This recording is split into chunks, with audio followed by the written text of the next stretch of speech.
Good morning सभी को। सब लोग बेटा एप्लीकेशन से जुड़े हैं। बहुत सारे एप्लीकेशन से नहीं जुड़ पाए हैं। जो मेरा स्टूडेंट भी है वो एप्लीकेशन से नहीं जुड़े हैं। सब लोग एप्लीकेशन से जुड़ जाएं। और कोई परेशानी हो तो ऑफिस वाले नंबर पर फोन कर करके परेशानी को दूर कर सकते हैं आप, और जल्द से जल्द जुड़ जाएं। हालांकि अभी डेमो हम यूट्यूब पर भी कर दिए ताकि कोई को परेशानी नहीं हो। ऐसे हम प्रयास किए थे कि एप्लीकेशन पर ही डालें, आपको एप्लीकेशन पर ही सिर्फ चलाएं, लेकिन देख रहे हैं कि बहुत सा लोग एप्लीकेशन से नहीं जुड़ पाया है। इसके कारण हम आपको यूट्यूब पर भी दे रहे हैं, एप्लीकेशन पर भी चलेगा। दोनों ये डेमो चलेगा, फिर बाद में हम लोग एप्लीकेशन पर ही मेन रूप से पढ़ाना हमको है। आपको एप्लीकेशन से जोड़ने के लिए ही ऐसा किया जा रहा है, ये ध्यान देंगे सब लोग। चलिए गौ करेंगे। तो ये कमेंट्स नहीं दिख रहा है, कमेंट्स, हाँ, तो ये हम बताएंगे आपको। तो बेटा ये सब लोग जुड़ जाएं लाइव क्लास से ताकि हम आगे का क्लास स्टार्ट कर सकें।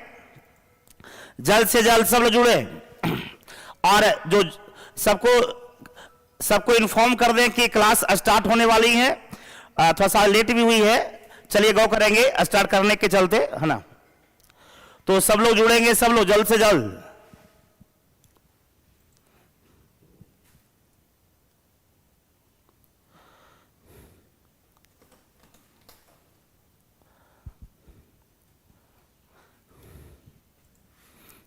जल्द से जल्द जुड़े बेटा आप लोग, है ना।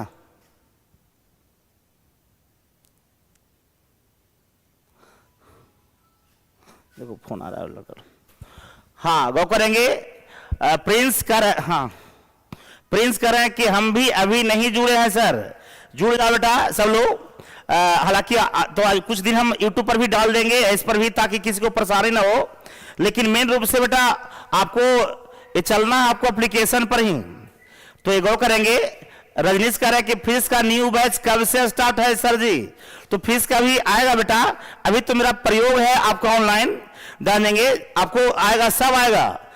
आदिल मोनू कह रहे हैं कि काफी दिन से इंतजार था सर जी इस दिन का, बहुत को डालेंगे। हम चाहते हैं बेटा। चलिए आपका इंतजार खत्म हुआ, आज क्लास स्टार्ट करेंगे। Sonu Kumar good morning. हाँ मनीष अनमोल मिथिला की धरती से आपका सादर प्रणाम डालेंगे। मेरे तरफ से शुभ आशीर्वाद बेटा सभी को, आपको भी। Bunty Kumar good morning. Praveen good morning. Prince आप कैसे हैं सर। बेटा हम अच्छे हैं, ध्यान देंगे। और हम ऊपर वाला से ये प्रार्थना करते हैं कि मेरे जितने भी हमसे जुड़े हुए लोग हैं या सभी लोग अच्छे रहें। चलिए गौ करेंगे। सर जी अब तो कुछ दिन में ऑफलाइन क्लास हो जाएगा। तो आपको हम बता दें बेटा ऑफलाइन क्लास हो जाएगी, हम भी इंतजार कर रहे हैं उस घड़ी का। जैसे ही ऑफलाइन क्लास शुरू हो जाएंगी तो ये जो ऑनलाइन क्लास वाला है वो ऑफलाइन में भी पढ़ेंगे, कोई दिक्कत नहीं है। आपको गौ करेंगे तो ये जान जाइए। हाँ ये तो आपको ऑफलाइन खोलने की जुलाई में संभावना व्यक्त की गई है। आपको शिक्षा मंत्री ये संभावना व्यक्त की है वो। चलिए आपको Rashmi Kumari good morning. Nitisha Bharti app पर लाइव चैट का ऑप्शन नहीं आ रहा है। नहीं नीतिशा आ रहा है, वो डालेंगे लाइव चैट का नहीं आ रहा ऑप्शन। सुनो नहीं, क्यों? अच्छा हो जाएगा, अभी उसको ऑपरेट कर रहा है वो। नीतिशा जल्दी से हो जाएगा वो। गौतम अधिकारी कह रहे हैं कि फी कितना है सर। तो ये इंडियन ज्योग्राफी का मात्र 500 रुपया फी है। ऐसे ऑफलाइन में बेटा हम 800 रुपया, ऐसे 100 रुपया एडमिशन फी 900 लेते थे, लेकिन ऑफलाइन में 500 है। और अगर आप करवाते हैं अभी तो ऑनलाइन में 500 है। जैसे ही ऑफलाइन खुलेगा तो ये वाला लोग ये 500 में वहां भी पढ़ लेंगे। माने ऑनलाइन जो यहाँ पर एडमिशन लेंगे वो ऑफलाइन में भी पढ़ लेंगे खुलने के बाद। चलिए एप्लीकेशन नहीं ओपन हो रहा है। एप्लीकेशन तो बेटा आपको स्टार्ट है, वो उसका लिंक दिया हुआ है यूट्यूब के डिस्क्रिप्शन बॉक्स में, लिंक दिया हुआ, लिंक से खोल लें। और सबसे हम यही कहेंगे कि सब लोग एप्लीकेशन से जुड़ जाएं। कोई परेशानी हो ऑफिस के नंबर पर फोन कीजिए, लोग बताएंगे आपको, है ना। चलिए शंभू कुमार एडमिशन तो करवा लिए हैं, कोई दिक्कत नहीं बेटा। Satish good morning. चलिए तो आज हम इंडियन ज्योग्राफी में एक जो 1 वीक का जो डेमो क्लास देंगे बेटा, ये बात को समझिएगा। ये मेन रूप से आपको ज्योग्राफी को समझने के लिए क्या क्या चीज चाहिए उसका बेसिक चीज देंगे आपको। आपको ज्योग्राफी को समझने के लिए, चाहे इंडियन ज्योग्राफी हो या वर्ल्ड ज्योग्राफी हो, ऐसे हम आपको स्टार्ट कर रहे हैं इंडियन ज्योग्राफी, लेकिन ज्योग्राफी को समझने के लिए जो उसके लिए मेन चीज की आवश्यकता होती है, यदि ये चीज समझ जाएंगे तो आगे सब कुछ समझ में आएगा आपको। तो ये जानना बहुत जरूरी है बेटा। तो उसी आपको ज्योग्राफी से जुड़ी हुई जो प्रमुख बातें हैं, बेसिक बातें हैं, उस पर हम चर्चा करने जा रहे हैं आपको। जैसे आपको आएगा, सबसे बेसिक चीज आता है आपका अक्षांश और देशांतर। जानते होंगे आप लोग, अक्षांशीय कोण, देशांतरीय कोण। नहीं, आपको बेसिक चीज में आता है। बेसिक चीज में ये भी हम पढ़ाएंगे कि आपको कह सकते हैं कि जो घाटी का नाम सुनोगे, पर्वत का नाम सुनोगे, पर्वत का नाम सुनोगे, आपको बहुत सारी बातें हैं। स्थल रुद्ध देश का नाम सुनोगे, बफर स्टॉक देश, बफर देश का नाम सुनोगे। तो किसको कहते हैं ये आपको हम पहले बेस देंगे आपको। तो डेमो चलेगा, ये बेस का गो करेंगे और उसके बाद हम लोग आ जाएंगे चैप्टर पर। अभी इंडियन ज्योग्राफी को समझने के लिए आपको बेसिक चीजें रहे हैं। यदि यहां बेसिक समझ आएंगे तो वर्ल्ड ज्योग्राफी को भी समझने में दिक्कत नहीं होगी। एक एक चीज याद हो जाएगा। आप ईमानदारी से सुनेंगे सब लोग। तो चलिए आज का क्लास हम स्टार्ट करते हैं आपको हम, ठीक है। चलिए आज का क्लास बेटा हम स्टार्ट करते हैं, ठीक है। तो सबसे पहले हम जानेंगे कि भूगोल क्या है। इंडियन ज्योग्राफी का एक गौ करेंगे। सबसे पहले बताएंगे, जानेंगे जो कह रहा है कि एप्लीकेशन पर नहीं चल रहा है बेटा, ये एप्लीकेशन पर चल रहा है वो। जानेंगे एप्लीकेशन को खोलिए, जानेंगे यहां पर दिक्कत हो रहा है।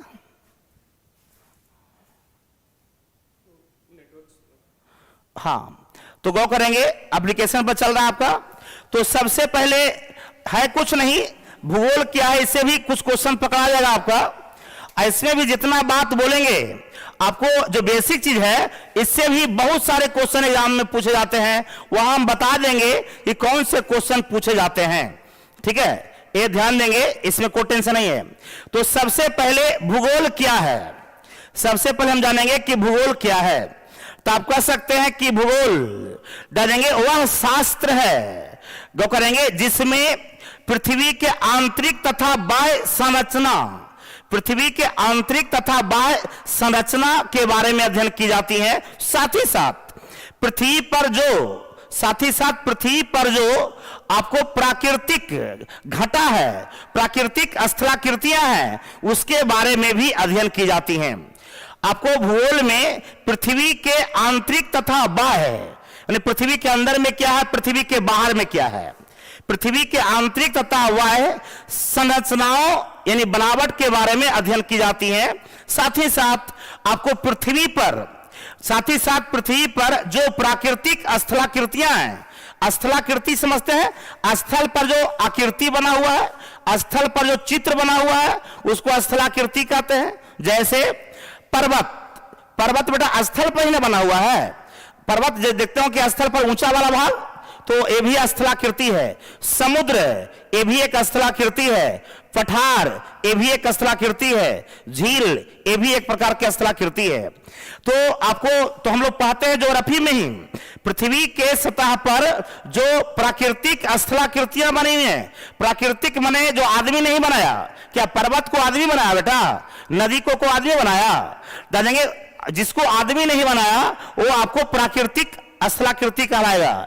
जानेंगे वैसी स्थलाकृति जिसको मानव ने नहीं बनाया, वो आपको प्राकृतिक स्थलाकृति कहलाएगा।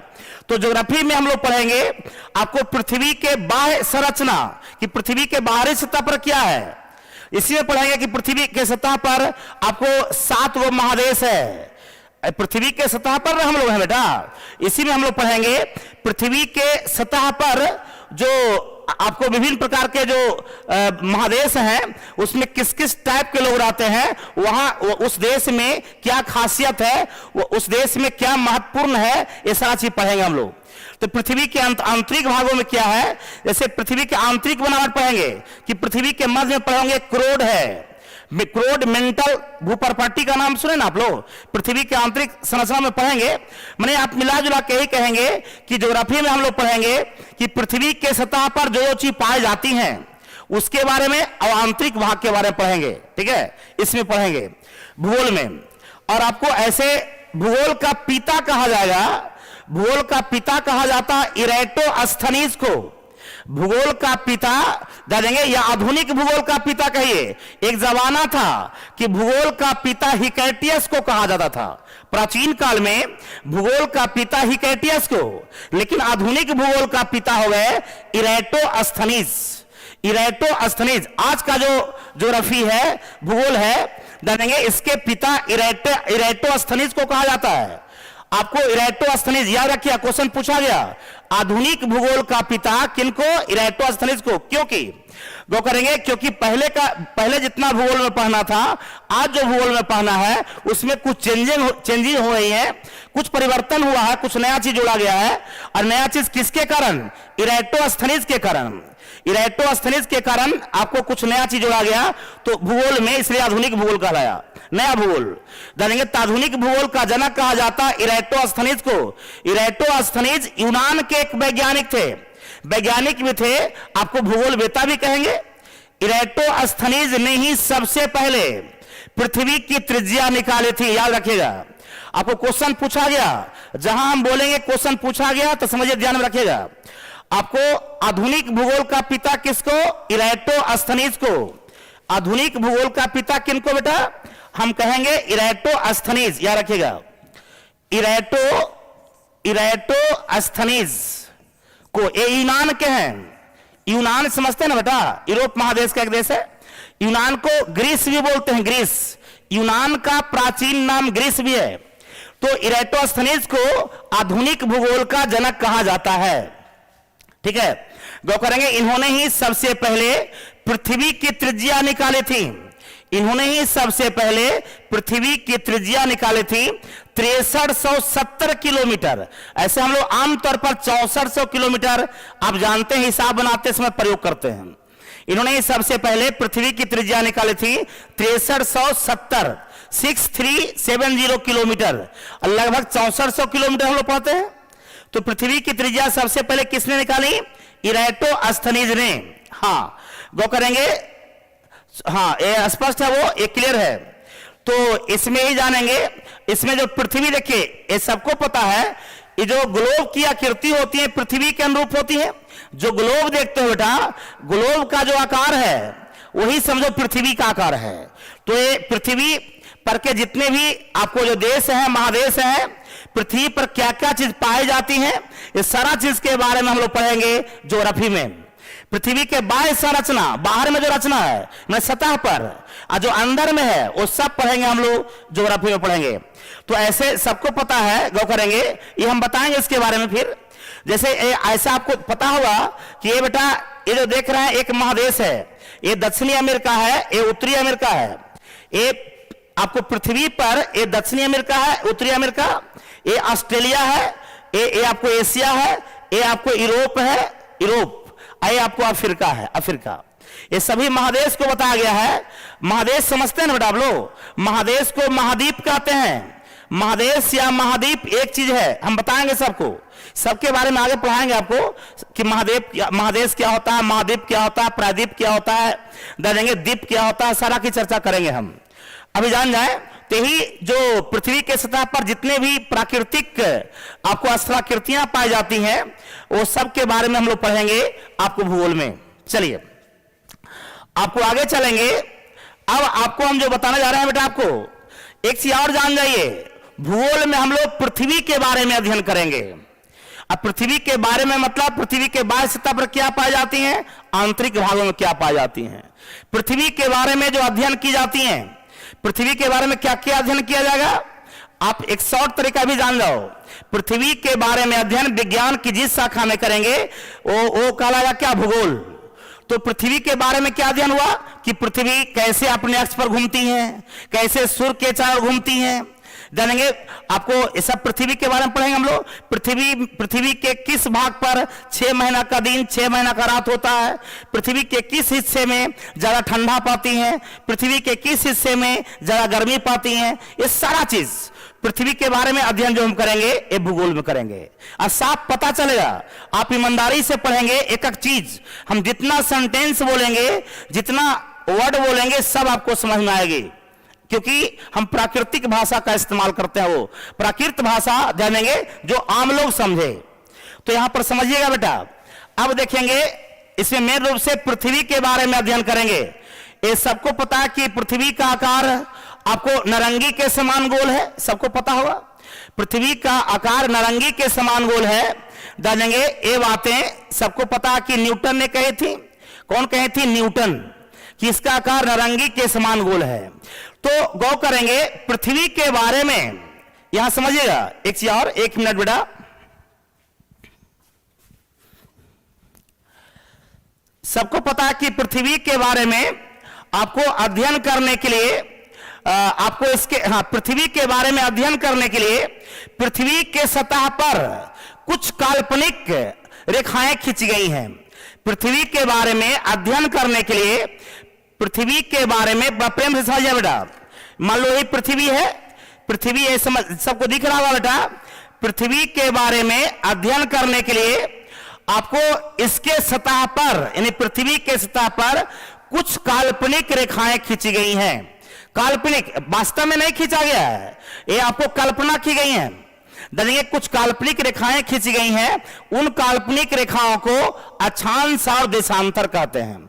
उन काल्पनिक रेखाओं को अक्षांश और देशांतर कहते हैं। अक्षांश को अंग्रेजी में लैटिट्यूड बोलते हैं, देशांतर को लॉन्गिट्यूड, लिख देंगे आगे आगे आएगा।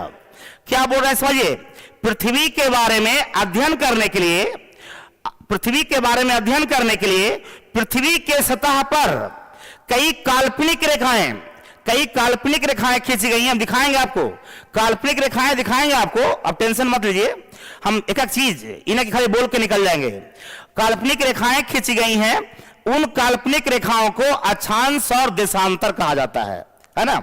जैसे आपको हम आगे क्लियर करें, जैसे आप देखते होंगे यहां पर देखिएगा, ये पृथ्वी है बेटा, तो आप जानते होंगे कि पृथ्वी है, तो देखिए ये भी खींची गई है, इसको रेखाएं भी कहते हैं।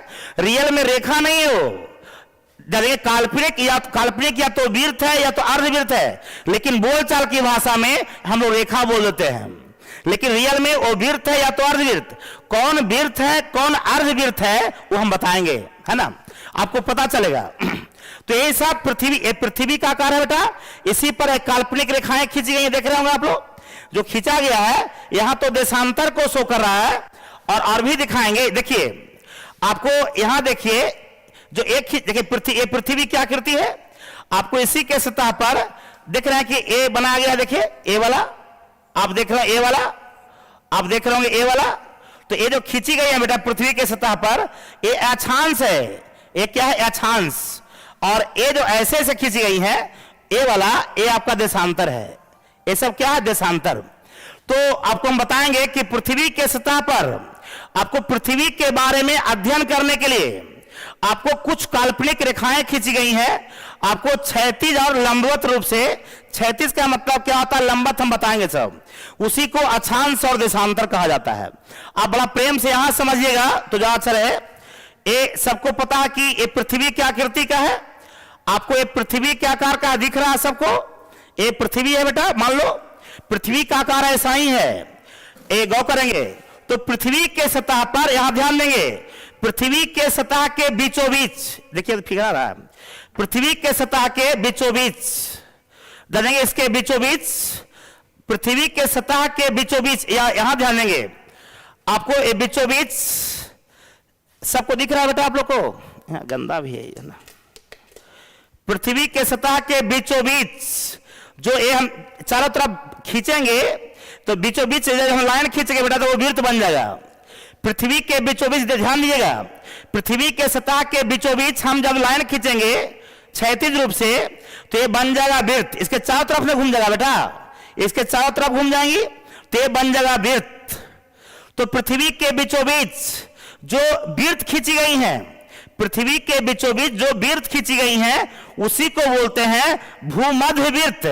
भूमध्य, भू माने पृथ्वी, मध्य माने बीच, पृथ्वी के बीचों बीच। आप यहां समझेंगे, इसको थोड़ा समझिएगा, ये ध्यान देंगे, आप वहां दिक्कत हो रही है तो ये पृथ्वी मान लो, इसके बीचों बीच, पृथ्वी के बीचों बीच, यहां तो लग रहा है बेटा रेखा लग रहा है, लेकिन रियल में रेखा तो है नहीं।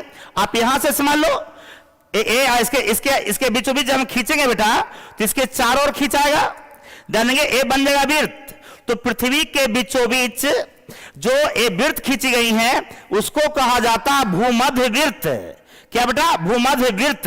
रियल में वृत्त है, जानेंगे भूमध्य वृत्त कहेंगे। तो लेकिन यदि यहां तो दिखाया तो लग रहा है गोल घूम रहा है, लेकिन यहां पर दिखाते हैं तो लगता है एक रेखा टाइप का दिखता है। यानी जब समतल पर पृथ्वी को बनाते हैं और बीचों बीच खींचते हैं तो लगता है एक रेखा है, इसलिए इसको भूमध्य रेखा भी बोलते हैं। तो भूमध्य वृत्त या भूमध्य रेखा एक ही चीज है।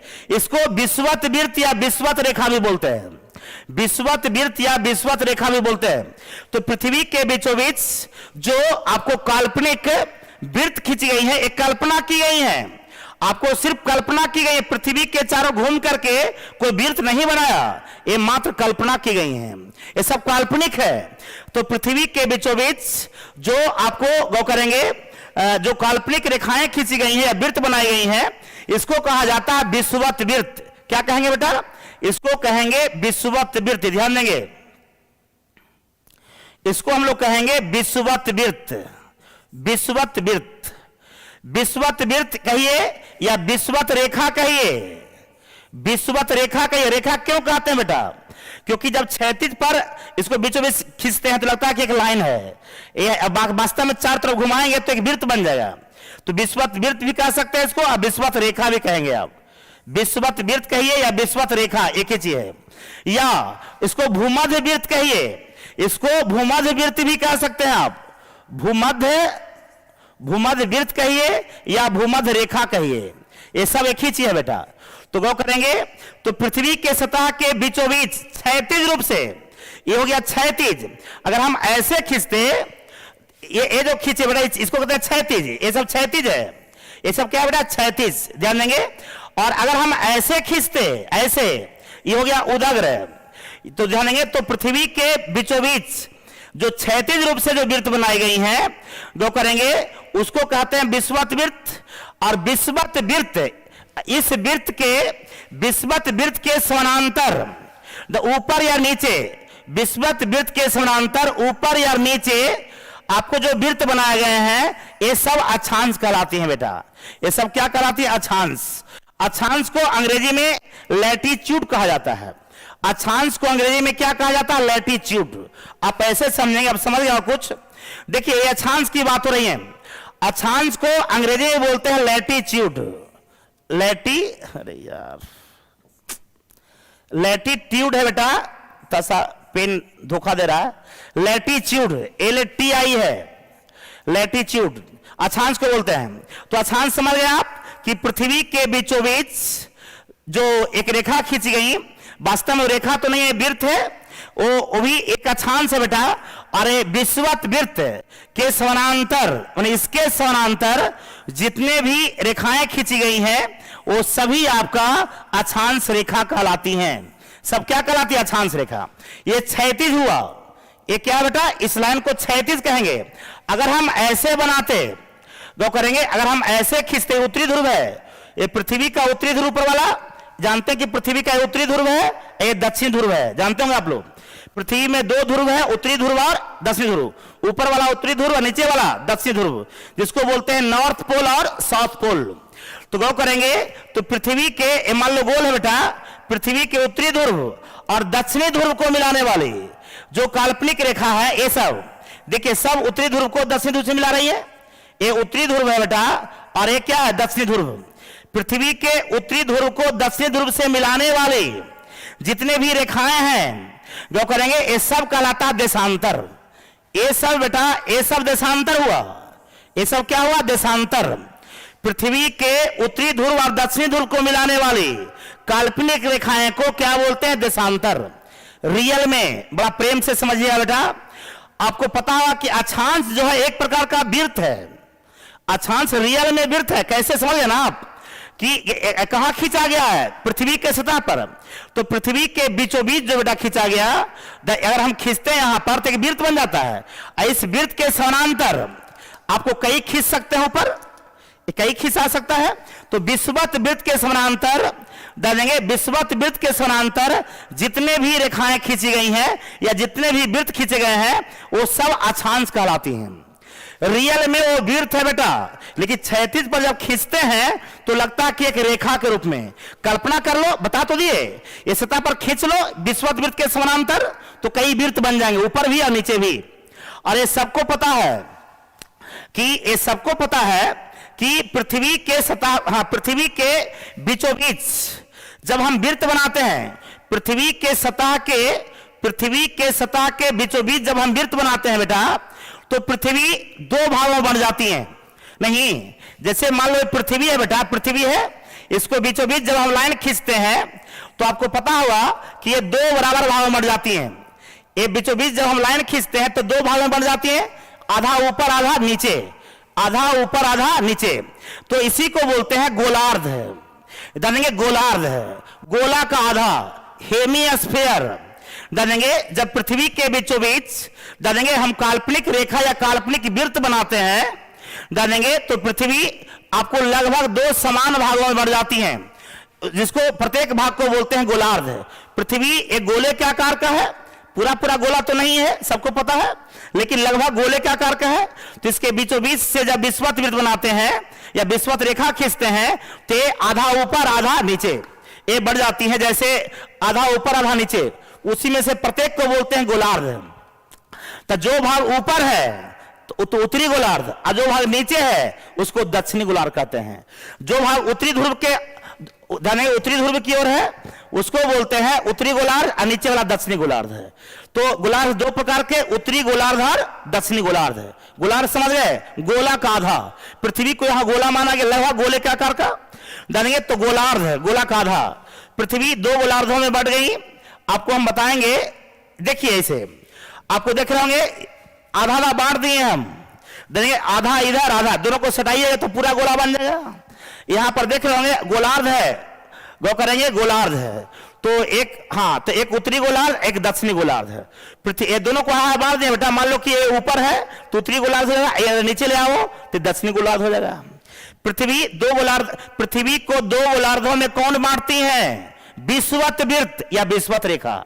पृथ्वी को दो गोलार्धों में कौन बांटते हैं बेटा? विषुवत वृत्त या विषुवत रेखा, जो पृथ्वी के बीचों बीच से गुजरती है।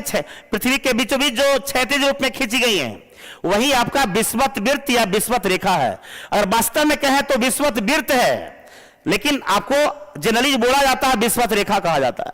ठीक है, क्यों कहा जाता है अभी बता दिया आपको हम। तो गोलार्ध समझ गए, गोलार्ध को ही बोलते हैं बेटा अंग्रेजी में हेमिस्फीयर। गोलार्ध को क्या बोलते हैं? हेमिस्फीयर। तो गौर करेंगे एक क्यों बताए आपको हम बता दें। तो हाँ, यहां पर क्लियर हो गया। अब बेटा एक चीज और आपको हम क्लियर कर देंगे, यहां पर समझिएगा कि हाँ, यहां अक्षांश की बात कर रहे थे। तो अक्षांश किसको कहेंगे?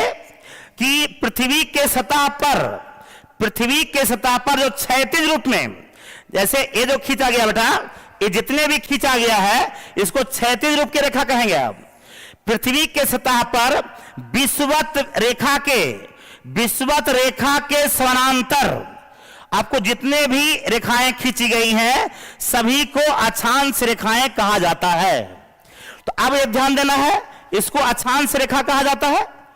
गौ करेंगे तो ये सभी अक्षांश रेखा है। और आपको अब बताना है, गौ करेंगे, अब अक्षांश में से कुछ को उत्तरी अक्षांश और कुछ को दक्षिणी अक्षांश कहा जाता है। अक्षांश में भी कुछ को उत्तरी अक्षांश और कुछ को दक्षिणी अक्षांश भी कहा जाता है। तो अब आपको हम बताएंगे कि उत्तरी अक्षांश किसको कहेंगे, दक्षिणी अक्षांश किसको कहेंगे। तो जो विषुवत रेखा जानेंगे, यहां देखिएगा बेटा, आपको ये विषुवत रेखा है। विषुवत रेखा के ऊपर, विषुवत रेखा के ऊपर कौन गोलार्ध? उत्तरी गोलार्ध। विषुवत रेखा के ऊपर कौन गोलार्ध है? उत्तरी गोलार्ध है। तो जो अक्षांश उत्तरी गोलार्ध में स्थित है उसको उत्तरी अक्षांश कहते हैं, और जो अक्षांश दक्षिणी गोलार्ध में स्थित है, जो अक्षांश दक्षिणी गोलार्ध में स्थित है उसको दक्षिणी अक्षांश कहा जाता है। क्लियर? अक्षांश के साथ देखिएगा लिखा रहा उत्तरी या दक्षिणी, क्योंकि विषुवत रेखा के ऊपर उत्तरी गोलार्ध और विषुवत रेखा के नीचे दक्षिणी गोलार्ध।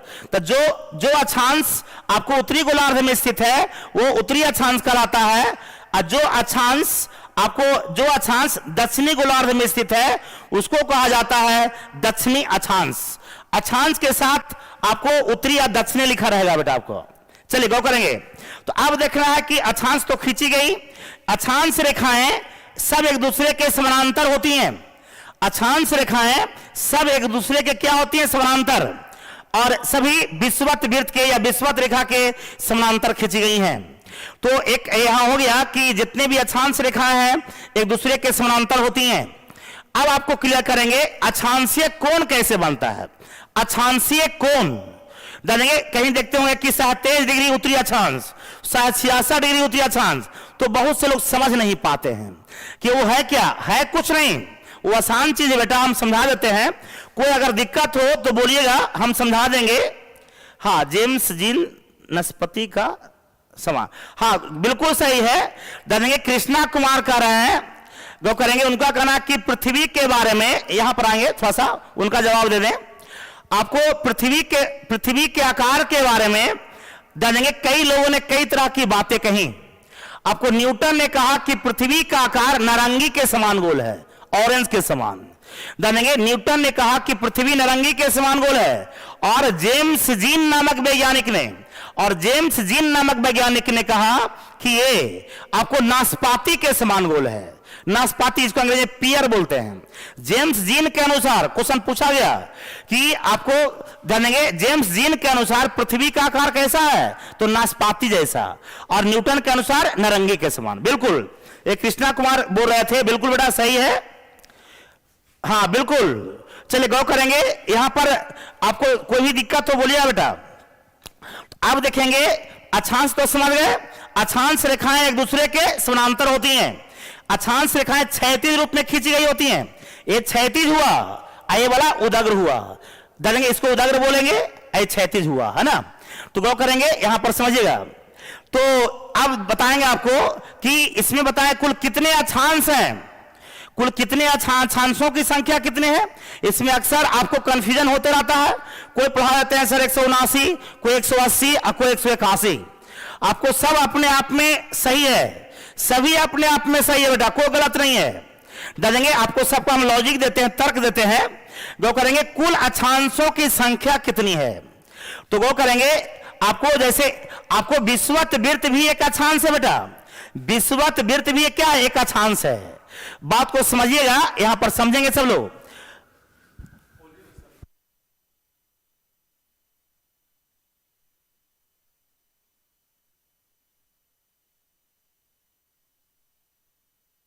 ठीक, हाँ ध्यान देंगे, ये क्लियर है, इसमें कोई टेंशन नहीं है। तो यहां पर समझिए बेटा, आपको सभी अक्षांशों में सबसे बड़ी अक्षांश, सभी अक्षांशों में सबसे बड़ी अक्षांश होती है ये विषुवत वृत्त या विषुवत रेखा। देखने से पता भी चलता है, जो बीचों बीच वाला है बेटा वो तो सबसे बड़ा होगा। सबसे बड़ा अक्षांश कौन होता है, आपको विषुवत वृत्त या विषुवत रेखा या भूमध्य वृत्त या भूमध्य रेखा होता है। क्या कोई दिक्कत, कभी भूमध्य वृत्त कभी भूमध्य रेखा बोल लेते हैं, वो टेंशन है ना बेटा, दोनों एक ही चीज है, याद रखिएगा। रियल में वृत्ते बोलना उचित है, लेकिन आम बोलचाल की भाषा में लोग रेखा बोल लेते हैं। कि देखिए ना भाई, ये पृथ्वी के सतह पर खींचे तो रेखा जैसा लग रहा है, लेकिन आपको ध्यान है तो समतल पर बना गया, रियल में तो आप समझ रहे होंगे। तो आपको पृथ्वी के सतह पर जानेंगे कुल, आपको ध्यान देंगे कुछ वैज्ञानिकों का कहना है कि 179 अक्षांश रेखाएं हैं, कुछ का कहना है कि 180 है, और कुछ का कहना 181 है। तो आपके मन में लगता होगा कि आंसर में आएगा तो हम क्या मारेंगे, ऑप्शन में आएगा तो हम सब बता देते हैं आपको, हम दे देंगे। तो एक चीज और कीजिएगा बेटा, यहां पर समझिएगा, आपको अक्षांश एक वृत्त है, दे देंगे। तो अब देखिए, यानी बीच वाला विषुवत वृत्त, इसके समानांतर कई वृत्त बनाया गया, इसके समानांतर कई वृत्त बनाया गया। ये वृत्त आपको हम उत्तरी गोलार्ध में पहले बना रहे हैं, नीचे भी विषुवत वृत्त के समानांतर कई वृत्त बना सकते हैं आप, नीचे भी और ऊपर भी। तो जब वृत्त बनाते जाएंगे तो इसके जो उत्तरी ध्रुव के पास आएंगे, वो भी एक वृत्त बनेगा, एक बिंदु जैसा, समझिए। अरे बेटा हम आपको गौ करेंगे, यहां वृत्त बनाएंगे, यहां वृत्त बनाएंगे, यहां वृत्त बनाएंगे, यहां बनाएंगे। जब बनाते चलेंगे तो एक समय ऐसा आएगा कि वो यहां पर आ जाएगा, देख रहे हैं ये वृत्त छोटा होता जा रहा है आपका, नहीं छोटा हो जा रहा है। एक बार छोटा होते होते जब यहां पहुंचेगा तो एक बिंदु जैसा हो जाएगा, वो भी एक अक्षांश जानेंगे, कुछ लोग उसको भी अक्षांश मान लिए हैं, तो गौर करेंगे। और इसी तरह से दक्षिणी गोलार्ध में भी, दक्षिणी गोलार्ध में खींचेंगे तो दक्षिणी ध्रुव के पास भी एक यहां पर भी अक्षांश हो जाएगा। तो गौर करेंगे, कुछ लोग क्या कहे, हाँ ध्यान देंगे, कुछ लोग का ऐसा मानना है बेटा, ध्यान देंगे कि आपको ऐसे ऐसे आपको यानी यहां पर जो दो वृत्त, यहां जो उत्तरी ध्रुव और दक्षिणी ध्रुव बना है, यह भी एक अक्षांश है। कुछ लोगों का कहना है कि दोनों ध्रुव जो है आपको ये भी एक अक्षांश है जो एक बिंदु जैसा है, क्योंकि ऊपर बढ़ते जाएंगे बेटा छोटा होता जाएगा, और छोटा होता जाएगा यहाँ एक बिंदु हो जाएगा, डालेंगे वो भी, उसको भी एक अक्षांश मान लिए लोग। तो उसको जब मानते हैं तो कुछ लोग का कहना कि इधर 179 है, और ये दो, ये भी उत्तरी ध्रुव वाला दक्षिण ध्रुव वाला, इसको भी अक्षांश मान लिया तो 179 और 2 179 और 2 181 मान लिया। कुल अक्षांशों की संख्या 181। 180 कौन माना वो बताते हैं आपको हम। आपको ऐसे कहा गया, कुछ वैज्ञानिकों का कहना है, क्या आंसर मारेंगे हम बता देंगे फाइनली, आपको ऐसा कंफ्यूजन नहीं होगा। आपका कुछ का कहना है कि आपको विश्वत वृत्त से डालेंगे, एक चीज और पहले समझ लेता हूं ज्यादा अच्छा होगा। पहले आप अक्षांशीय कोण को समझ लें तो आपको गिनने में सहूलियत होगी। कुछ लोग का कहना है बेटा, ध्यान देंगे कि अब अक्षांशीय कोण कैसे बनता है। अक्षांशीय कोण पहले समझिए, आपको कोई दिक्कत नहीं होगी। हाँ, जोन बेटा कौन है बताएंगे आपको, देंस्तर को गोरे कहते हैं, सब बताएंगे बेटा आपको। गौ करेंगे ये सारा चीज, ये हम आपको पढ़ा हुआ, हमको पता है, आपको हम क्लियर करते हैं, आपको ध्यान देंगे वो क्या चीज है, हम ध्यान देंगे, बता रहे हैं आपको। हाँ, आपको हम यहां बता दें, यहां पर हम लिख रहे हैं, समझिएगा आप लोग। अक्षांशीय कोण कैसे बनता है, गौ करेंगे। ये तो सबको पता है कि विश्वत वृत्त है बेटा, विश्वत वृत्त है। अब मान लो ऊपर क्या उत्तरी गोलार्ध और नीचे क्या दक्षिणी गोलार्ध। विश्वत वृत्त पृथ्वी को 2 गोलार्धों में बांटती हैं, ऊपर वाला उत्तरी गोलार्ध और नीचे दक्षिणी गोलार्ध। ये पृथ्वी का केंद्र है। अब मान लो, यहां बात को समझिएगा, अब गौ करेंगे, आपको पृथ्वी ये विश्वत वृत्त है, ध्यान देंगे। अब मान लो यहां 1 डिग्री का कोण लो, 1 डिग्री का कोण यह बना ना बेटा, ध्यान देंगे। कोण बनने के लिए 2 रेखा के बीच फैलाव चाहिए हमको, ये ना कोण है। यहां पर मान लो एक हम यहां से ले लिए, ये आपको कोण बना 1 डिग्री का, यहां बन रहा 2 डिग्री का, यहां 3 डिग्री का, यहां 4 डिग्री का, माने 1 डिग्री का कोण है, ये 2 डिग्री का कोण है, 3 डिग्री का कोण है, 4 डिग्री बढ़ते जाएगा। बढ़ते बढ़ते जब यहां आएगा बेटा, एक सामने आ जाएगा तो कितना 90 डिग्री का कोण हो जाएगा। चला पता जानेंगे, 1 डिग्री की हम बढ़ाते जा रहे हैं बेटा, जानेंगे 1 डिग्री पर, 1 डिग्री यहां पर बिंदु लेते हैं तो 1 डिग्री का एंगल हो गया। तो यहां से जो अक्षांश खींची गई, यहां से जो 1 डिग्री पर जो अक्षांश खींची गई वो 1 डिग्री अक्षांश है। इसको कई तरह से समझा सकते हैं आपको हम, जानेंगे। ये 2 डिग्री का एंगल है, तो यहां से जो अक्षांश खींची गई वो 1 डिग्री अक्षांश कहलाया, ये 2 डिग्री अक्षांश कहलाया। और जो 3 डिग्री का जहां कोण बन रहा है, इस बिंदु से जो अक्षांश खींची गई वो 3 डिग्री अक्षांश कहलाएगा। इसी तरह से यहां से जो खींची गई अक्षांश, ये 90 डिग्री अक्षांश कहलाएगा। इस तरह से टोटल अक्षांश ऊपर 90 गो, इस तरह से टोटल अक्षांश पूरा क्या 90 गो, और नीचे भी तो होगा, जानेंगे नीचे भी तो 1 डिग्री होगा, ये वाला दक्षिणी गोलार्ध में ऐसे बनते जाएगा।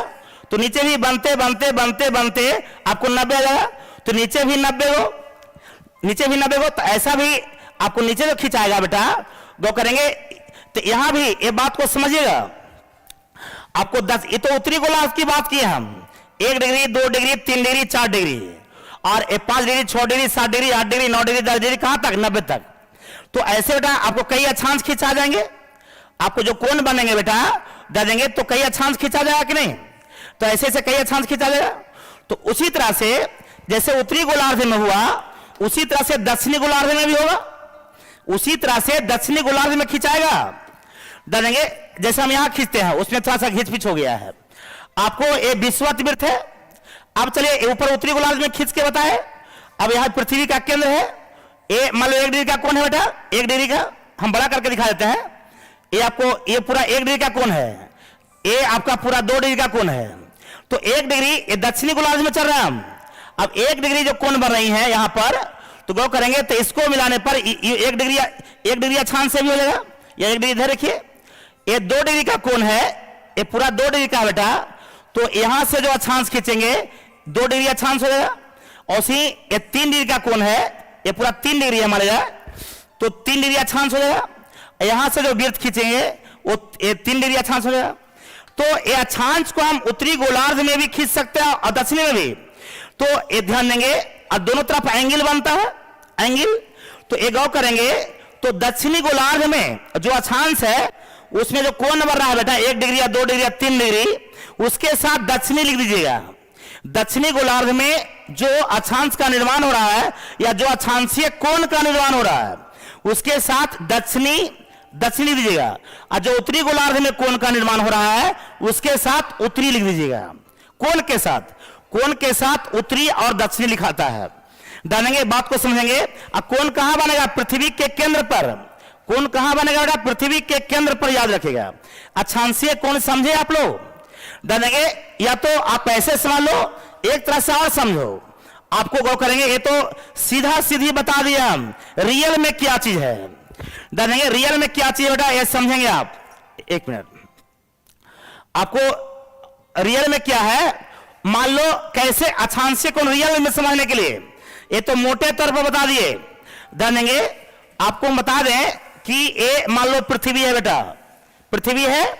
अब समझ ही लो क्लियर कंसेप्ट के साथ। ये आपको विषुवत वृत्त है, ये पृथ्वी का केंद्र है।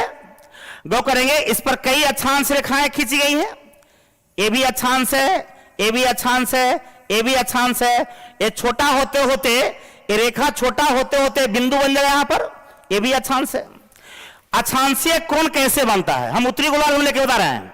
अगर एक बता देंगे तो दूसरा समझ में आ जाएगा आपको। एक चीज जान जाओ बेटा, आपको किसी भी अक्षांश का अक्षांशीय कोण का मान निकालना हो, किसी भी अक्षांश का, अक्षांश ए भी है, अक्षांश ए भी है, अक्षांश ए भी है, किसी भी अक्षांश का अक्षांशीय कोण का मान निकालना हो तो उस अक्षांश पर एक बिंदु ले लीजिए, उस अक्षांश पर एक बिंदु ले लीजिए। हम इस अक्षांश का अक्षांशीय कोण का मान निकालना चाहते हैं। जिस अक्षांश का अक्षांशीय कोण का मान निकालना है उस अक्षांश पर एक बिंदु ले लीजिए, उस बिंदु को पृथ्वी के केंद्र से मिलाइए। ठीक है, उस बिंदु को पृथ्वी के केंद्र से मिलाइए। अब पृथ्वी के केंद्र से हाँ, तो पृथ्वी केंद्र से मिलाइए।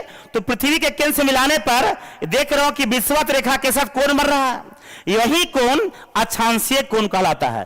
तो अगर इस अक्षांशीय कोण का मान आपको 30 डिग्री है, कोण का मान बेटा, तो ये अक्षांशीय कोण का मान हो, इस अक्षांश का अक्षांशीय कोण का मान होगा 30 डिग्री उत्तरी अक्षांश। क्योंकि विषुवत वृत्त से ऊपर है तो उत्तरी लग गया, विषुवत वृत्त से ऊपर जितना भी अक्षांश है उसके साथ उत्तरी लगेगा। अब 30 डिग्री क्यों लग गया? क्योंकि इस अक्षांश पर कोई भी बिंदु लेते हैं तो केंद्र से मिलाते हैं तो इसके साथ कितना का कोण बनाता है? 30 डिग्री का। तो अक्षांशीय कोण होता है बेटा। किसी भी अक्षांश का अक्षांशीय कोण निकालना हो, अगर हमको इसका निकालना हो, इस अक्षांशीय कोण का मान, तो इस पर एक बिंदु लेंगे। जिस अक्षांश का अक्षांशीय कोण का मान निकालना हो उस अक्षांश पर एक बिंदु लीजिए, एक बिंदु लीजिए, इसका निकालना है और उसको पृथ्वी के केंद्र से मिला दीजिए।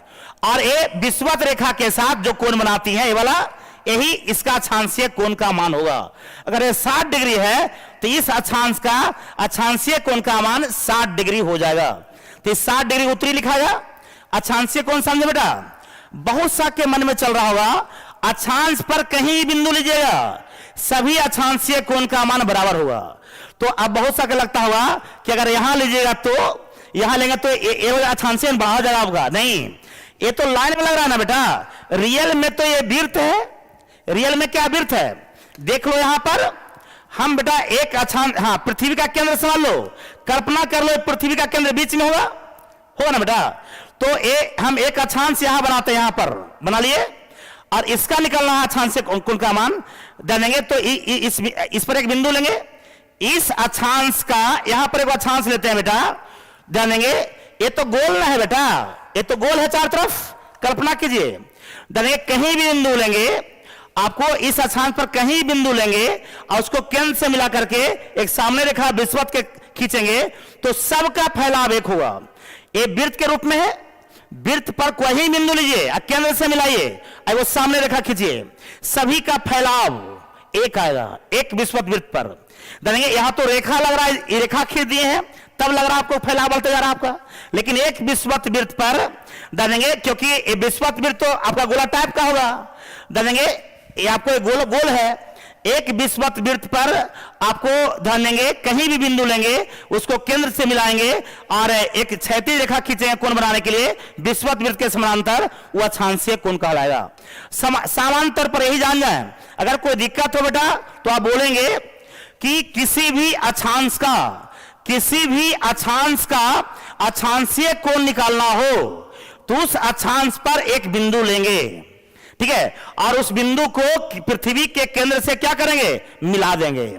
जब मिलाएंगे तो ये आपको विषुवत वृत्त के साथ या विषुवत रेखा के साथ जो कोण बनाती है वही अक्षांशीय कोण होता है, सीधे जान जाए। अब देखिए सबको पता है बेटा कि अब देखेंगे विषुवत वृत्त का अक्षांशीय कोण का मान, बीचों बीच में जो है विषुवत वृत्त बेटा, इसके अक्षांशीय कोण का मान 0 डिग्री होता। क्यों? विषुवत वृत्त या विषुवत रेखा के अक्षांशीय कोण का मान 0 क्यों होता है? सोच लो, ये भी तो क्या अक्षांश है, 0 क्यों होता है? देखेंगे आपको अभी बताया है आपको कि ये पृथ्वी का केंद्र विषुवत रेखा है, ये भी एक अक्षांश है। आपको पृथ्वी पर खींचे गए सभी अक्षांशों में सबसे बड़ी अक्षांश रेखा आपको विषुवत वृत्त है। कौन सा? विषुवत वृत्त। अब इसके अक्षांशीय कोण का मान निकालना है, क्या बताए थे? किसी भी अक्षांश का अक्षांशीय कोण का मान निकालने के लिए उस अक्षांश पर एक बिंदु लेंगे, यहां लो बिंदु, अब बिंदु लेंगे, अब पृथ्वी के केंद्र से मिलाएंगे, पृथ्वी के केंद्र से मिला दिए और पृथ्वी के केंद्र से मिलाएंगे और विषुवत रेखा के साथ जो कोण बनाएगा तो विषुवत रेखा भी इसी पर आ जाएगा, तो कोण तो बना नहीं, तो कोण का मान 0 नहीं। अरे बेटा जैसे इसका निकाले थे तो एक तो केंद्र से मिलाया इसको और दूसरा लाइन कौन लेते हैं? ए वाला लेते हैं, विषुवत वृत्त वाला। तब दूसरा ध्यान देंगे तो विषुवत वृत्त का अक्षांशीय कोण का मान निकालना हो तो इस पर बिंदु लिए, इसको पृथ्वी के केंद्र से मिलाए और दूसरा लाइन कौन खींचेंगे? यही ना दूसरा लाइन होगा, तो दोनों रेखा तो एक ही पर आ गया, तो कोण का मान 0। जब दो रेखाएं एक दूसरे पर चढ़ी होती हैं तो फैलाव नहीं होता है, कोण का मान 0। इसलिए विषुवत वृत्त या विषुवत रेखा के अक्षांशीय कोण का मान क्या होता है? 0 होता है ना वो। तो सभी अक्षांश के अक्षांशीय कोण का मान अलग अलग होती है, जानेंगे। तो 0 डिग्री अक्षांश को विषुवत रेखा या विषुवत वृत्त, अक्षांश रेखा या अक्षांश नहीं, आपको भूमध्य रेखा या भूमध्य वृत्त कहा जाता है, ठीक है, 0 डिग्री को जो सबसे बड़ा होता है। तो ये हम समझ गए। अब देखो बेटा, तो कुछ जो हम अब अक्षांशों की संख्या की बात करें, जानेंगे ये दिमाग में आ गया कि अक्षांश के साथ उत्तरी और दक्षिणी लगता है। जो अक्षांश उत्तरी गोलार्ध में होगा उत्तरी अक्षांश उसके साथ उत्तरी लगेगा, जो अक्षांश दक्षिणी में होगा उसके साथ दक्षिणी लगेगा। चलिए अब आपको संख्या के बारे में क्लियर कर दें, अक्षांशों की संख्या के बारे में क्लियर कर दें आपको कितनी है। तो आपको हम बता दें बेटा, अक्षांशों की संख्या की बात करें तो ये ध्यान देंगे आपको, देखिएगा अब यहां देखेंगे कुछ लोग का मानना है कि आपको ऐसे तो हम लोग जो करेंगे, कुछ लोग कहना कि विषुवत वृत्त से 90 गो अक्षांश ऊपर है, विषुवत वृत्त से 90 गो अक्षांश ऊपर है और 90 गो नीचे है, 90 गो नीचे जानेंगे। आपको विषुवत वृत्त के ऊपर 90 गो अक्षांश ऊपर है और 90 गो नीचे, तो 90 और 90 180 और वो बीच वाला 181। कुछ का लॉजिक ये है, जानेंगे कुछ का लॉजिक ये है बेटा कि विषुवत वृत्त से 90 गो अक्षांश ऊपर है और 90 गो नीचे, और वो विषुवत वृत्त तो 90 90 180 और एक 181, तो ये लॉजिक हो गया 181 अक्षांश रेखाएं हैं। कुछ लोग का कहना है कि आपको 179 अक्षांश रेखाएं ही हैं। कुछ लोग का कहना है कि टोटल, ध्यान देंगे आपको ये बात को समझिएगा, ये जो ध्रुव के पास ये जो बिंदु है ये भी अपने आप में अक्षांश माना गया है। तो कुछ का कहना कि बीच में 179 गो है और एक है 2 ए वाला है, तो 179 और 2 क्या हो गया? 179 और +2 181 हो गया। कुछ का मानना यह है। कुछ का कहना कि जो ये बिंदु के रूप में जो अक्षांश है उसको अक्षांश नहीं माना, डालेंगे तो 181 में से 2 घटा देंगे तो 179 हो जाएगा। 179 डालेंगे। ये बात को समझेंगे बेटा, क्या बोले समझे, सबका लॉजिक है।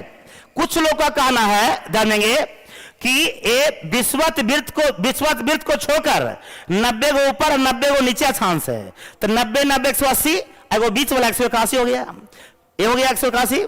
अब कुछ का कहना है कि इसको जो जोड़ा गया अक्षांश उत्तरी ध्रुव को और दक्षिण ध्रुव को, ये अक्षांश नहीं है, जानेंगे तो 181 में 2 हटा दीजिएगा तो 179।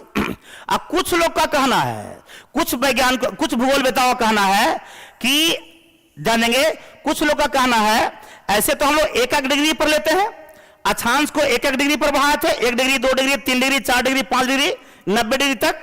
कुछ का कहना है कि कुछ का कहना है बेटा कि इसके समीप तो 1 डिग्री या 2 डिग्री 1 डिग्री पर खींचा हुआ है, लेकिन जैसे जैसे ऊपर जाते हैं तो 2 अक्षांशों के बीच कोण का मान कम जाता है, 1 डिग्री से कम जाता है, इसलिए 180 में ही एडजस्ट हो जाता है। आपको शुरू में एग्जाम में पूछा भी गया, क्या बोले समझे, आपको प्रारंभ में मानना था बेटा कि ये 1 डिग्री आपको जो ये अक्षांश खींची गई है 1 डिग्री के कोण पर है, 1 डिग्री के कोण पर, लेकिन जैसे जैसे हम ऊपर जाते हैं ऐसे लग रहा 1 डिग्री पर खींचा गया बेटा, यह 1 degree 2 degree 3 degree 4 degree 1 degree पर है, लेकिन हम जैसे जैसे ऊपर जाते हैं तो 2 अक्षांशों के बीच फैलाव कमते जाता है थोड़ा थोड़ा, तो 1 डिग्री एडजस्ट हो जाता है, तो 181 नहीं हो पाता, 180 रह जाता है। जानेंगे ऐसे सबको पता है, तो 180 डिग्री आपका कुछ का कहना है कि 180 देशांतर अक्षांश है, कुछ का कहना 181 है, कुछ का कहना 179 है, लॉजिक सबका अलग अलग।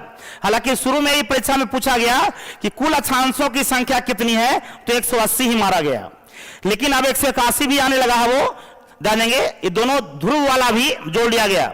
तब कहिएगा एग्जाम में आएगा तो हम क्या करेंगे, एग्जाम में इस तरह का ऑप्शन देगा ही नहीं, अगर इस तरह का ऑप्शन देगा तो जानेंगे वो वैकेंसी पर केस हो जाएगा। अगर 179 भी दे दे, 180 भी दे दे, 181 भी दे दे, तो कंफ्यूज करेगा लड़का। अब तीनों तरह का बात पढ़ा है, तीनों का लॉजिक है, तो आपको कंफ्यूज कर देगा, इसलिए एग्जाम में आपको कोई एक ही रहेगा, या तो 179 रहेगा, या तो 180 रहेगा, या तो 181 रहेगा, जानेंगे, क्योंकि अगर तीनों ऑप्शन दे देता है तो लड़का कंफ्यूज कर जाएगा। तो आप दिमाग में रख लें आप, तो ऐसे समानता हम लोग आज तक पढ़ते आ रहे थे 180 है ना, कुल अक्षांशों की संख्या। जानेंगे अक्षांश से जुड़ी ही बातें जान जाए, आपको बता दें एक चीज जान जाइए बेटा, अक्षांश से जुड़ी ही प्रमुख बातें, सबसे बड़ा अक्षांश कौन होता है, सबसे बड़ा अक्षांश बीचों बीच वाला, अब बीचों बीच में कौन है, आपको विषुवत वृत्त या विषुवत रेखा, उसको भूमध्य वृत्त या भूमध्य रेखा भी बोलते हैं। जानेंगे सबसे बड़ा अक्षांश, अक्षांश से जुड़ी हुई प्रमुख बातें, सबसे बड़ा अक्षांश किसको कहेंगे, विषुवत वृत्त या भूमध्य वृत्त को कहेंगे, या रेखा कहिए, वृत्त के जगह पर रेखा भी डाल सकते हैं आप, कोई दिक्कत नहीं है। सबसे बड़ा पहला नंबर। दूसरा नंबर, आपको अक्षांश रेखाएं जितने भी होती हैं आपको गौ करेंगे, सब एक दूसरे के समानांतर होती हैं। अक्षांश रेखाएं जो होती हैं बेटा सब एक दूसरे के क्या होती हैं, समानांतर, सब एक दूसरे के समानांतर है बेटा। जानेंगे अक्षांश रेखाएं एक दूसरे के समानांतर होती हैं, और 2 अक्षांशों के बीच देखेंगे, 2 अक्षांश, एगो ई ले लो एगो ई ले लो, इसके बीच के क्षेत्र को आपको जोन कहा जाता है। 2 अक्षांशों के बीच के क्षेत्र को बेटा जोन कहा जाता है, और जोन को हिंदी में बोलते हैं कटिबंध, जोन को हिंदी में क्या बोलते हैं, कटिबंध। 2 अक्षांशों के बीच जानेंगे आपको जो जगह है इसको कहा जाता है आपको जोन या कटिबंध, जोन या कटिबंध, क्लियर। जानेंगे एक चीज और जान जाइए, आपको जितने भी अक्षांश है बेटा सब अक्षांश का अक्षांश से कौन है, कोई 1 डिग्री पर है, कोई 2 डिग्री पर है, कोई 3 डिग्री पर है, कोई 4 डिग्री पर है, कोई 23 डिग्री पर भी है। जानेंगे एक चीज छूटा हुआ उसको हम बोल दें, उसके बाद छोड़ेंगे आप लोग को।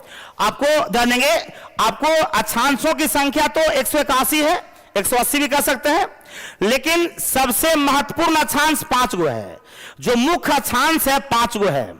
जानेंगे जो 5 गो जो मुख्य अक्षांश है उसका हम चर्चा करने जा रहे हैं, बात को समझिएगा। जानेंगे आपको जो 5 को जो प्रमुख अक्षांश है उसका हम चर्चा करने जा रहे हैं, ये ध्यान देंगे सब लोग। वो कौन है?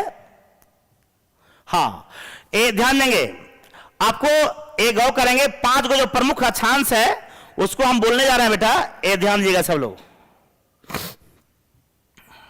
हाँ चलिए गौर करेंगे।